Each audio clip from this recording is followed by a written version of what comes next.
Oh, they've got somebody on the drop tower over here at the Mountain Mall. I'll be like, I can help test for you. Yeah, they got a live person up there.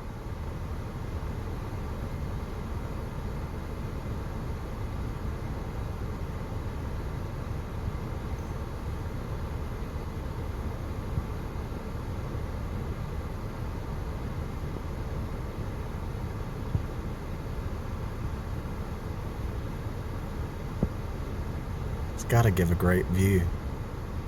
Drop seems kind of slow. It's probably more about the view, I would say.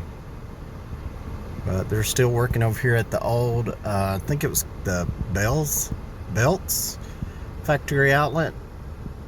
They've got everything tore out here in the front on the sides, and then the middle is completely ripped out for, I guess, their main attraction there, the swing, and then the drop tower.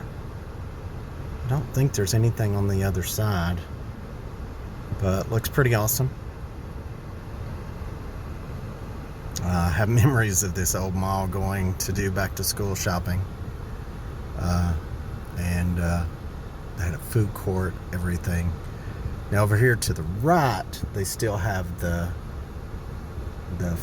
other shopping area where Old Pottery Barn, or Old Pottery, Old Time Pottery, whatever. But yeah, looks like they're doing testing on it, which is pretty awesome.